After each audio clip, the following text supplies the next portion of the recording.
Hello friends, welcome to Inner Compass. Always follow your heart. आज का हमारा topic है how to manage your discomfort. ये बहुत ही कॉमन प्रॉब्लम है जो हम सब फेस करते हैं। हर किसी ने की है, चाहे वो छोटा हो या बड़ा हो।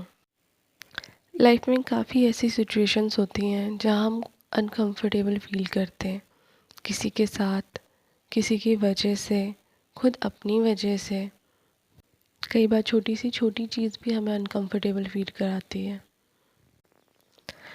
सबसे पहले हम ये जानते हैं डिस्कम्फर्ट क्या है, या हम ये कह सकते हैं कि अनकंफर्टेबल क्या है। Feeling uneasy is uncomfortable.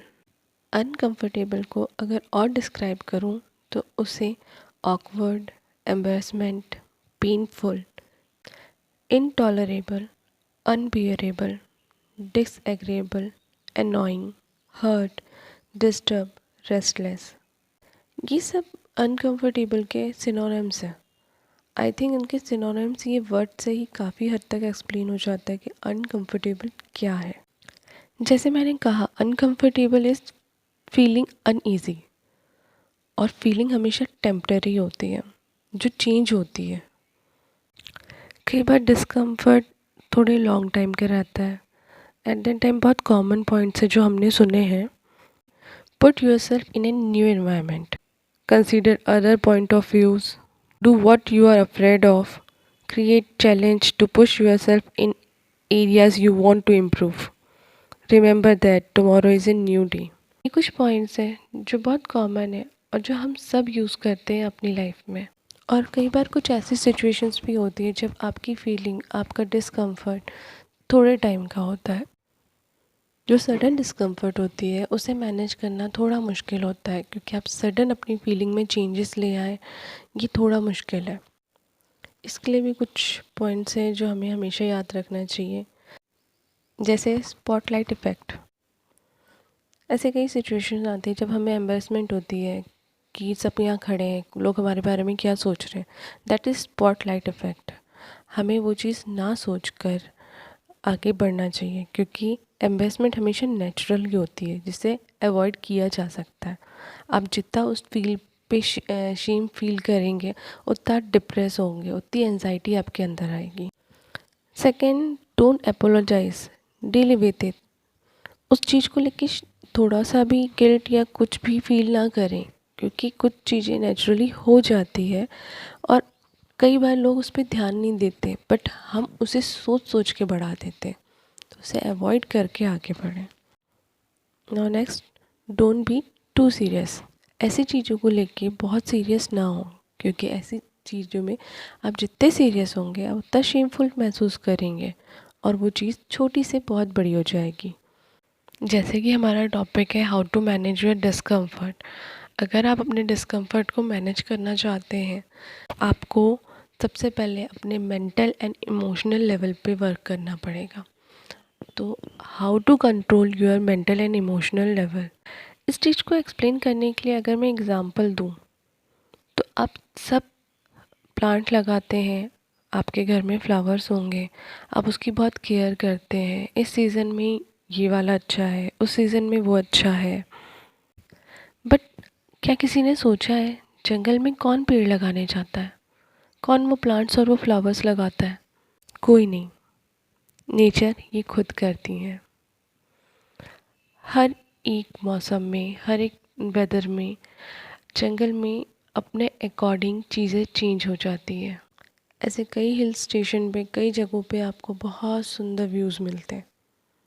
वहाँ पे प्लांट्स, चीज़ें नेचर के अकॉर्डिंग अपने आप को चेंज कर लेती है।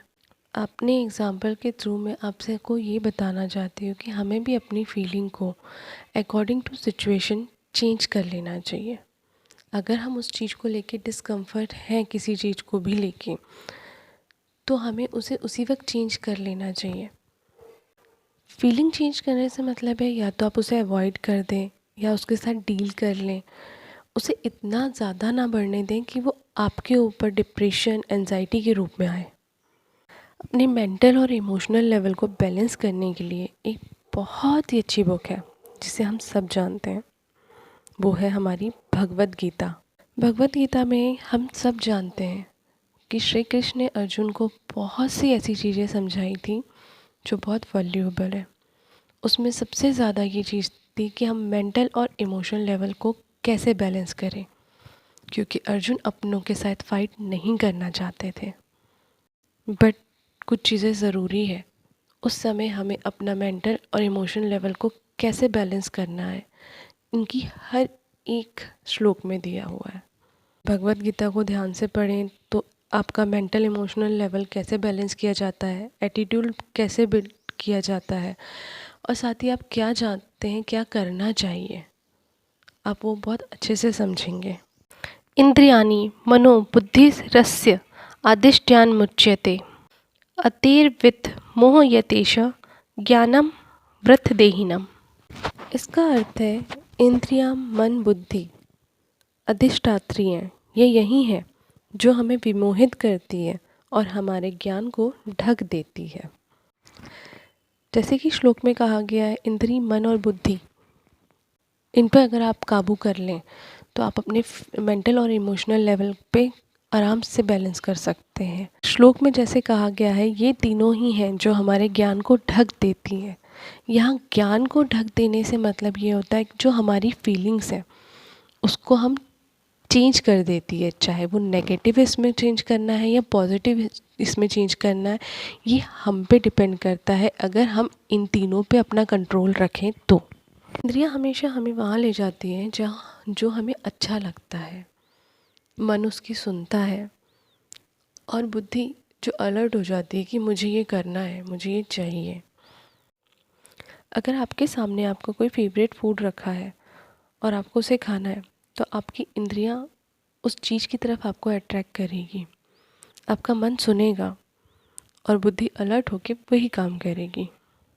बट अगर आप सोचें कि हमें ये चीज़ नहीं खानी है, ये हमारे लिए अच्छी नहीं है, तो आपकी इंद्रियां उस तरफ आपको ज़रूर खींचेगी। पर अगर आप मन बना लें तो आपकी बुद्धि अलर्ट हो जाएगी और आपको वो काम करने से रोकेगी।